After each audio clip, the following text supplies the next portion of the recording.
Election 2011 coverage on Manx Radio. Brought to you by PDMS. Well, this morning we're talking with one of those hoping to secure re-election in the Douglas constituency of Douglas North, if you see what I mean. Bill Henderson, 49, Manx educated, trained as a psychiatric nurse and also in stress management, which I suppose is quite useful in politics, particularly at this time. Became an MHK in 1998 as an independent, has served on a number of departments, was Agriculture Minister in 2004-2005, currently in the Social Care Department as a member. Good morning, Mr. Maramai, John, and Maramai to our listeners too. In the past, it's been very much a two-man act up in North Douglas. Is that going to continue with whoever wins the election?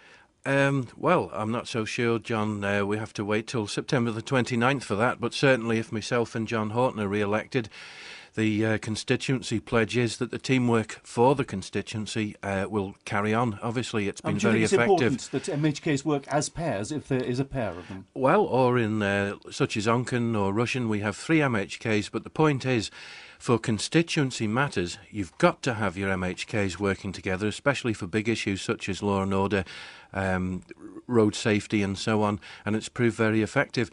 When we get to the national issues in Tynwald, Mr Horton's got his own national portfolio, as I have, and we work our separate ways as far as that's concerned. Obviously, you're very much in evidence as a constituency MHK. You were a minister for a while, for a short period.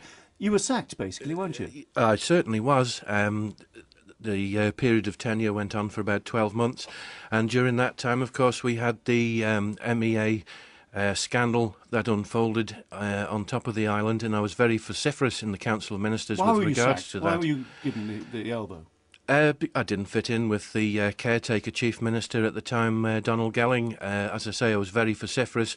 I'm not one of these people who kowtows or toes the party line. I'm not a yes man, and I was put in the people's view into the Council of Ministers, and some of them were very uncomfortable with that. But would you be able to achieve more if you were actually inside the Council of Ministers? Well, that's an old chestnut that's quite often thrown around, John, and the point is... It's true, isn't it? No, I don't believe so, and I think my track record will speak for itself, as for others such as John Horton and Peter Carron, Brenda Cannell.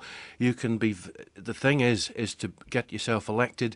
Working in the House of Keys and working in Tynwald is a very effective method of scrutinising the Council of Ministers, putting them under pressure, and of course you can bring your own debates, your own questions, and influence government policy, which is the thing that I most want to do. Well, let's talk about government policy. Decisions ahead, spending decisions ahead. If cuts had to be made and you were Chief Minister and the role is available, where would you take those cuts?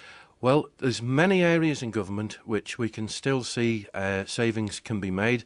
And the first thing, we've got to look at the capital projects programme. I know we've got to keep some government spending going for the building industry, but we see fiascos such as the £3 million spend on Richmond Hill. I voted against that.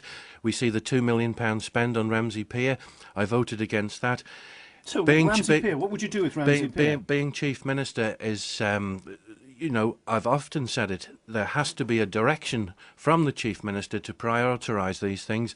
And even if we look at the government's carbon footprint, people are saying, oh, it's just a green strapline. But in fact, when you look at the waste of energy and other things that go on within government, some considerable savings can be made there. Who would you like to see lead the next administration?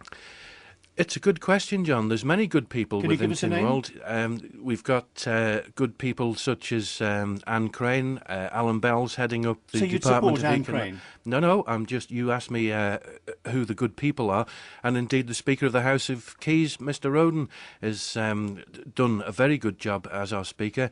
So we'll just have to see, John, to be quite honest, who puts their name forward after the general... Well, it depends on who gets back first, and then who puts their name forward for... Do you think they should put their names forward now so people at the hustings are aware someone wants to be Chief Minister? Yeah, if anyone's aspiring to that, yes, sure, they should be honest with the electorate. However, it did backfire on one candidate last time, and I was a little disappointed because I had great respect for John Shimon for doing that, because he was honest. And I think really people should respect that. And yes, definitely, if you're going to go for Chief Minister post, you should let your constituents know about it. Mr Henderson, thank you very much indeed. Bill Henderson, who is standing for the constituency of Douglas North on the election, which is... Thanks very much, John. On September the 29th. It's 8 o'clock.